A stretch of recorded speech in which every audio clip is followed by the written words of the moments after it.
saludarlos en el amor del Señor y compartir nuevamente un café con raíces con aroma a Torah. Amén. Bienvenidos. Bueno, en la palabra que nos toca hoy día, que es Génesis capítulo 21 del versículo 22 al 34, antes de leerla y empezar a desmenuzar la palabra, primero hay que recordar que estamos en una parte de la historia en la cual ya Abraham tiene más de 100 años, su esposa Sara más de 90, ya tuvieron a su primer hijo Isaac, que además tuvo Abraham un hijo con una sierva llamada Agar. El hijo tuvo de nombre Ismael, al cual tuvo que enviarlo al desierto para evitar mayor problema con Sara. Luego estuvo a punto de perder a Sara por una mentira, pero Dios, en su fidelidad a la promesa que hizo a Abraham, no lo permitió. Entonces tenemos a un Abraham viviendo en la tierra de Abimelech, el rey de la zona, ¿no? Que junto a Sara e Isaac, donde las condiciones son difíciles por falta de recursos, la tierra desértica y también por la escasez de agua. Sin embargo, Abraham ya ha aprendido mucho de sus errores que mencionamos anteriormente, del pecado, al mentir respecto a su mujer, del adulterio. Él ya aprendió de los errores que cometió. Dios lo hizo pasar por pruebas complicadas y ya es una persona mucho más grande espiritualmente y ha crecido. Y en todos esos errores, él lo que fue capaz de hacer, que a nosotros nos cuesta mucho, es volver al Señor y estar más unidos a Él que nunca. Ahora sí, ya vamos a leer la porción, el aliyá que nos toca, que va a ser mi hermana Valentina. Que es de Génesis 21 al versículo 22 al 34. Pacto entre Abraham y Abimelech. Aconteció en aquel mismo tiempo que habló Abimelech y Ficol, príncipe de su ejército, a Abraham, diciendo: Dios está contigo en todo cuanto haces. Ahora pues, júrame aquí por Dios que no faltarás a mí, ni a mi hijo ni a mi nieto, sino que conforme a la bondad que yo hice contigo, harás tú conmigo, y con la tierra en donde has morado. Y respondió Abraham: yo juraré. Y Abraham reconvino a Abimelech a causa de un pozo de agua, que los siervos de Abimelech le habían quitado. Y respondió Abimelech: no sé quién haya hecho esto, ni tampoco tú me lo hiciste saber, ni yo lo he oído hasta ahora. Y tomó Abraham ovejas y vacas y dio a Abimelech, e hicieron ambos pactos. Entonces puso Abraham 7 corderas del rebaño aparte. Y dijo Abimelech a Abraham: ¿qué significan esas 7 corderas que has puesto aparte? Y él respondió: que estas 7 corderas tomarás de mi mano para que me sirvan de testimonio que yo cavé este pozo. Por esto llamó a aquel lugar Beerseba, porque allí juraron ambos. Así hicieron pacto en Beerseba, y se levantó Abimelech y Ficol, príncipe de su ejército, y volvieron a la tierra de los filisteos. Y plantó Abraham un árbol tamarisco en Beerseba, e invocó allí el nombre de Jehová, Dios eterno. Y moró Abraham en tierra de los filisteos muchos días. Bueno, hermanos, acá en esta porción podemos ver en el versículo 22 el reconocimiento de un hombre o un rey que ve de forma externa a Abraham y solo puede ver bendiciones en su vida, diciendo: Dios está contigo en todo cuanto haces. Qué tremendo que humanamente pueda alguien ver en hijos de Dios que Dios está con nosotros. Y mucho más una persona que es un rey, ¿no? Que es una persona que siente que es superior a todo y que está muy alejada de lo que es la presencia del Señor. Y él era capaz de ver todo ese poder en Abraham, ¿no? Que le dio el hijo Isaac, a pesar de las altas edades que tenían ambos. También vio cómo Abraham derrotó a diferentes reyes en busca de liberar a su sobrino Lot. Entonces es tremendo eso de ver cómo personas que son ajenos a Dios son capaces de ver todo su poder. Así es. Esto es increíble porque Abraham había pasado por cosas realmente difíciles, sorprendentes, y bueno, Dios siempre estuvo con él. Él esperó mucho tiempo hasta que se reveló finalmente a Abraham. En el versículo 23 revela la preocupación de Abimelech sobre la situación que podría generarse una eventual guerra o problemas por territorios, problemas con Abraham a causa de la tierra o los recursos. Abimelech sabe que Dios está con Abraham y lo que hace es pedirle que no se vaya en su contra, en contra de él o su reino, ni siquiera contra su vida o su descendencia. El versículo 25. Bueno, el versículo 25 podemos ver que Abraham se encontraba en una situación bastante favorable, aunque no podemos precisar bien en cuánto tiempo había sucedido esto, pero los siervos de Abimelech se habían apoderado del pozo que él había construido. Entender en el contexto que un pozo en el desierto era un bien muy preciado y que determinaba la vida o la muerte en el fondo, para él, sus animales y obviamente toda su familia.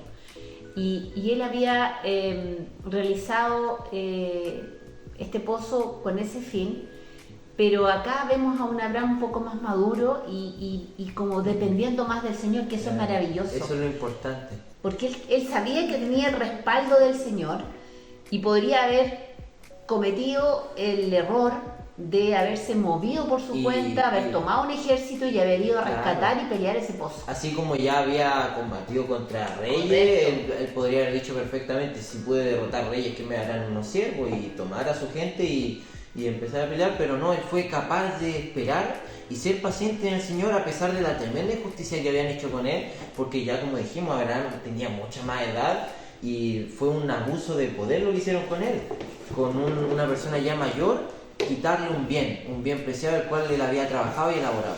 Claro. Si bien es cierto, era un hombre ya de 100 años, él tenía sus siervos, tenía su ejército, entonces podía haberse desatado un conflicto de magnitud acá. Bueno, y también aquí se muestra que nuestro Señor hace justicia por nosotros. Nosotros tenemos que esperar pacientemente en Él. Maravilloso. Creo que ese es el ejemplo y la lección y la enseñanza más valiosa. Aunque tengamos fuerzas nosotros, aunque podamos hacerlo, la justicia es del Señor y llega en el tiempo perfecto. Y ahí vemos la gloria de Él. Y esa es la verdadera paz que nosotros tenemos que esperar y buscar siempre. Maravilloso. También, bueno, en el versículo 27 de vida. Claro, aquí vemos cómo finalmente se concreta el pacto entre Abimelech y Abraham. También se le restituye un pozo de agua a Abraham y Abraham toma precaución y ofrece 7 corderas o ovejas en señal o en testimonio que él había acabado el pozo. Recordar que el número 7, como lo comentó Valentina, es un símbolo de perfección. Yahweh completo y suficiente. Eso es lo que me sopló mi hija Valentina. Maravilloso. La perfección de Dios está reflejada en el número 7. El versículo 31, cuando lo desmenuzamos ahí, revisamos, dice que este lugar lo llamó Berseba, porque allí juraron ambos. Así hicieron un pacto en Berseba, y se levantó Abimelech y Ficol, príncipes de ejército, y volvieron a la tierra de los filisteos. Y agregar que lo que significa este pacto, la verdadera representación de esto es la restitución de un hombre. Representa la restitución de un hombre que es bendecido por Dios, de cómo un hombre que fue paciente, humilde y obediente, que es lo que nos pide Dios como hijo suyo, al tiempo deseado por Dios, en el momento deseado por Dios, le dio la restitución y le dio lo que le pertenecía a él, hizo justicia. Y no tuvo que Abraham tomar justicia por sus propias manos, ni mucho menos, sino que, como dijimos, él supo ser paciente, ya había madurado y aprendió de todos los errores que había cometido en el pasado. Todas las enseñanzas duras que le dio Dios, sirvieron para que ahora él pudiera actuar conforme a la voluntad, que es lo que nosotros tenemos que buscar, que es actuar conforme a su voluntad y no hacer nada sin que él vaya primero por delante de nosotros y nos diga si debemos de hacer eso o no. Amén. Bueno, y también que quede claro que los tiempos son de Dios mientras nosotros esperamos pacientemente en Él. Bueno, Abraham plantó un árbol tamarisco en Berseba e invocó ahí el nombre de Jehová, Dios eterno. ¿Qué significa esto? Que él inmediatamente levantó un altar en adoración para dar la gloria, entendiendo que esto venía de parte de él. Eso es súper importante.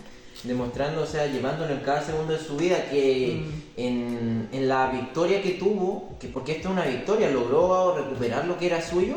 Pero sabía que no le pertenecía a él la gloria. Claro, de eso. sabía que eso fue por obra de Dios que reaccionara así también a Abimelech, porque él siendo un rey también se podría haber negado. Claro.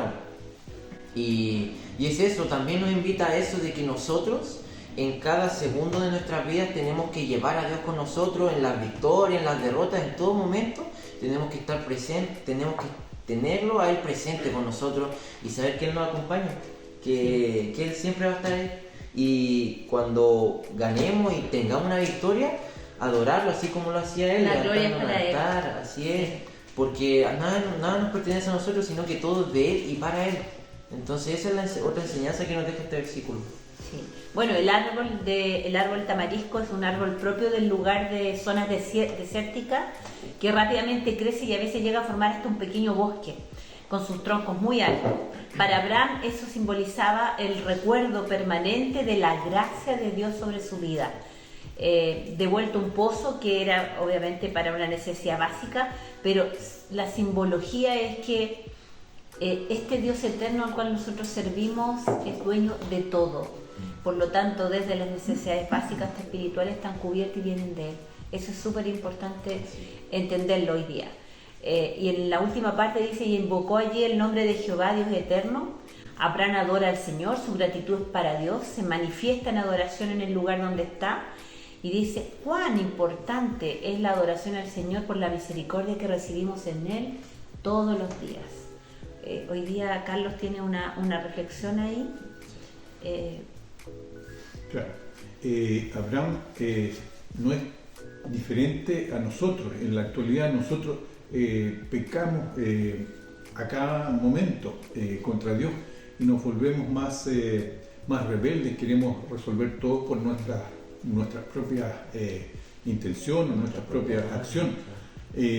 Abraham pecó contra Dios y con todo su pesar él recapacitaba y obedecía. Él era un hombre obediente y Abraham tuvo que alcanzar los 100 años para cumplir con los propósitos para de Dios. poder recién ver bendiciones, y eso nos lleva a otra enseñanza a nosotros de que muchas veces nos quejamos y somos impacientes porque sentimos que nosotros hacemos mucho y que Dios no nos responde no nos responde, nos quejamos, decimos, pero Señor, yo te pido y no me contestas. Y esto demuestra de que no es a nuestro gusto, sino que Dios sabe los tiempos correctos. Y Abraham, que es el llamado padre de la fe, tuvo que esperar 100 años para poder ver recién su promesa. Así es, para poder recién ver algunas de las cosas que Dios tenía para él. ¿Cuánto más nos queda a nosotros? Y puede ser más o menos, pero este es el claro ejemplo de que debemos de ser pacientes y humildes. Eso es lo que nos manda el Señor, de ser y esperar siempre en Él, en su palabra, en sus mandamientos, adorándolo, nunca sacándonos de la cabeza, porque Él es el centro de todo, y eso es lo que hay que tener siempre claro. Bueno, acá de esto, para redondear un poco la idea de lo que hoy día esta palabra maravillosa nos quiere comunicar y enseñar, es que nosotros tenemos que preguntarnos si nuestra vida tiene propósito. Y si tiene propósito, ¿es el propósito del Señor? Entonces, la reflexión es esa, preguntarnos, porque Abraham está claro que tuvo una vida con propósito. Y su gran valor es que él era muy obediente y la gloria se la entregaba a Dios sin demora. No había un ego, no había yo lo hice, yo negocié, no. Entonces, cuando entendemos eso, creo que nuestra vida empieza a tener cierto sentido y comenzamos recién a caminar en esa fe que Abraham tenía. Esperar en Él. Implantar esa pregunta también, ¿no? Una pregunta más para que después en la cena del día, en la ceremonia de Shabbat, logren como familia o ya sea ustedes solos, plantearse esas preguntas y realmente recapacitar y pensar si están haciendo lo que quiere el Y son Señor. preguntas que tenemos que hacernos Nosotros también, todos, ¿no? O En sea, forma permanente, obvio. sí. Sí, no solo en un momento, sino que Sí. constantemente. Y una de esas es si eres un adorador de Dios. O sea, aquí el ejemplo lo tenemos de Abraham, de que a la primera victoria, al segundo en el que él triunfaba, levantaba un altar a Dios, lo invocaba, oraba, lo adoraba. Nosotros hacemos eso cuando tenemos pequeñas victorias en el trabajo, colegio, en la vida en general. Cuando nos va bien. Cuando nos va bien nos acordamos de él en el mismo segundo, lo tenemos presente, así le agradecemos por todo lo que estamos viviendo, porque todo lo que estamos viviendo no es por nuestro super trabajo, sino que es porque él lo permite. Gracias a Dios. Así es. Y otra pregunta es que nosotros realmente nos esforzamos por mostrar al Señor, porque así como Abraham lo hacía y que todos veían que un rey Era bendecido por Dios y Era- le temían por eso, no porque era Abraham. Así es. Le temían porque ¿quién estaba con él? porque Dios. estaba Dios con él, por eso le temían y respaldando. querían lograr hacer una alianza con Abraham, el rey y Sí. su líder de ejército. Querían hacer una alianza con él porque sabían de todo el poder que tenía, no él, sino que el Dios con el que él estaba y que no lo dejaba solo nunca. Amén. Y eso es algo que nosotros también tenemos que transmitir, que a pesar de los momentos de pena, O difíciles que nos toque claro, los desiertos que estemos pasando, que estemos con una sonrisa, porque sabemos que eso lo permite Dios. Lo permite Dios y Para un Dios, propósito. Dios nos levantará. Dios nos levantará Amén. en victoria Amén. cuando Él decida. Y otra pregunta que para mí es de las más importantes, que nosotros muchas veces nos quejamos por las respuestas que nos da también. Y esa es la verdadera pregunta. ¿Hemos dejado que Él obre como tenga que obrar en nosotros? ¿Hemos sido pacientes? ¿No hemos tomado carta en el asunto por nuestra cuenta? Porque muchas veces ese es nuestro gran problema como seres humanos, de todo. Yo el primero, ¿no? De que muchas veces queremos hacer justicia a nosotros mismos. Nosotros nos quejamos de cosas y queremos ir a arreglarlo nosotros. Pero sin preguntar ante al Señor si está bien que nosotros tomemos ahí, que nosotros actuemos. Porque muchas veces, así como Abraham, que se guardó eso que en la misma Biblia sale, ¿no? De que Abimelech le dice, no, yo no sabía, desconocía de eso, de que le habían quitado el pozo a su siervo. Él lo desconocía porque él nunca le había dicho. Y eso demuestra de que hay que ser paciente y humilde, que Abraham no hizo un berrinche, no fue a No, y lo más reclamar. maravilloso es que el Señor conocía su necesidad. Así es. Entonces él probablemente en esa prueba de, oye, espera porque yo lo tengo ya cubierto y resuelto, es donde más nos maravillamos, hermanos, en esperar que el Señor obre. Y ahí nosotros sentimos el verdadero gozo de saber de a quién le pertenecemos, quién tiene el control de nuestras vidas. Así que agradecerles este tiempo, porque también es de mucha bendición para nosotros como familia, el preparar esto, el comentarlo como familia, porque uno empieza un poco más a entender el carácter de nuestro Dios Sí. y qué es lo que Él espera de nosotros. Lo vamos conociendo. Así que gracias por este momento y como familia queremos finalmente decirles amén. Amén. Y que les vaya muy Tengan bien. una linda Que noche. sean bendecidos con esta palabra, que sean bendecidos y que el Señor les dé hambre para buscarlos. Para conocerlo. Las De ser ganas y el pacientes en deseo él. de buscarlos Bueno. para que conozcan el carácter de nuestro amado Yeshua.